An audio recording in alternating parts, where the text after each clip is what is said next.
Rovnako ako sval, tak aj mozog môžeme neustále posilňovať a zdokonalovať a tým pádom zvyšovať aj naše IQ. V dnešnom videu ti poviem ako na to a prezradím ti osvedčené rady a triky, ako byť múdry aj bez toho, aby si musel nosiť okuliare s hrubými sklami. Mnohí vedci tvrdili, že IQ zostáva od detstva nemenné a že ho ovplyvňuje najmä genetika. Takže ak majú rodičia dohromady IQ 100, tak ich dieťa asi nebude jadrový fyzik. Nedávne štúdie ale ukázali, že mozog je neuroplastický a vytvára neuróny aj v pokročilom veku a pravidelným tréningom je IQ možné zvýšiť. Jedným z najviac efektívnych spôsobov ako na to je čítanie kníh. Skúsaj siahnuť ideálne po knihe, ktorá je úplne mimo tvoj záber. Miesto thrilleru skús napríklad nejakú vzdelávaciu knihu. Okrem toho, že získaš nové vedomosti, naučíš sa možno aj nejaké slovíčka alebo si zlepšíš gramatiku. Zmeň svoje doterajšie stereotypy a zvyky.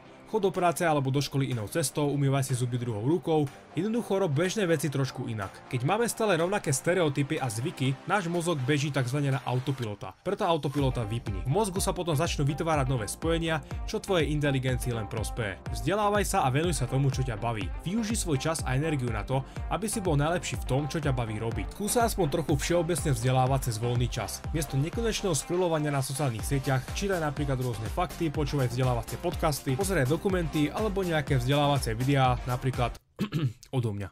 Trénuj mozog napríklad lúštením krížoviek, hádaniek, hraním Scrabble alebo hraj logické hry či už stolové alebo na mobile. Tomuto predídeš aj demencii alebo Alzheimeru. Nauč sa nový jazyk. Je to jeden z najviac efektívnych spôsobov, ako si zlepšiť svoje IQ, kognitívne schopnosti a pamäť. Učením sa nových slovíčok, fráz a vied núti svoj mozog neustále pracovať, čo zvyšuje tvoje IQ. No a okrem toho sa ti jazyk hodí aj v zahraničí. Obklopuj sa inteligentnými ľuďmi, práve oni ťa môžu posunúť vyššie. Ideálne sa snaž od nich aj niečo priučiť. Hýb sa a zdravo sa stravuj.